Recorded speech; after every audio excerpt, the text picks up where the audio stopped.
વલસાડના વાપી ખાતે આવેલી KBS કોલેજમાં અભ્યાસ કરતા 8 વિદ્યાર્થીઓનું બે ગ્રુપ રિક્ષા કરીને કપરાડા વિસ્તારમાં આવેલા રોહિયાળ તલાટ ગામે જાણીતા પાંડવ કુંડની મુલાકાતે ગયા હતા, જ્યાં પાંડવ કુંડમાં નહાવા પડેલા 4 યુવકો ડૂબી જતા મોત નીપજ્યું હતું, જેને લઈને સમગ્ર પંથકમાં ગમગીની ફેલાઈ છે। આ સાથે જ કોલેજના વિદ્યાર્થીઓમાં પણ શોકની લાગણી પ્રવેશી છે। સમગ્ર ઘટનાને પગલે મામલતદાર પણ ઘટના સ્થળે પહોંચ્યા હતા। વિદ્યાર્થીઓના તાત્કાલિક PM થાય અને પરિવારને મૃતદેહ મળે તેવા પ્રયાસો હાથ ધરાયા હતા। हम आए थे सोमनाथ वापी से घूमने आए थे इधर, तो उनके फ्रेंड ने बताई थी जगह घूमने के लिए।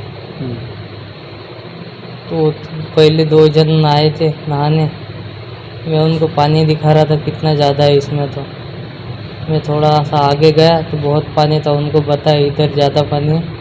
इधर का वो किनारे पर नहा रहे थे तो उनका पैर स्लिप होके वो अंदर आ गए पानी के अंदर। मैं बचाने गया तो 2 और जन आए थे, उनको तैरना नहीं आता था और उनके साथ मैं भी नीचे जा रहा था।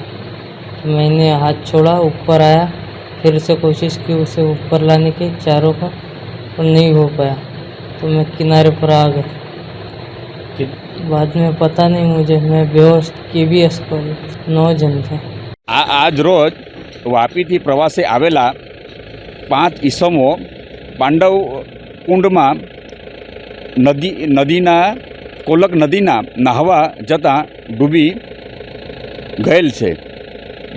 એ 5 પૈકી એક ઈસમની મુલાકાત લીધી અને તેઓ સારવાર હેઠળ છે। 4 છોકરાઓના મોત થયા છે।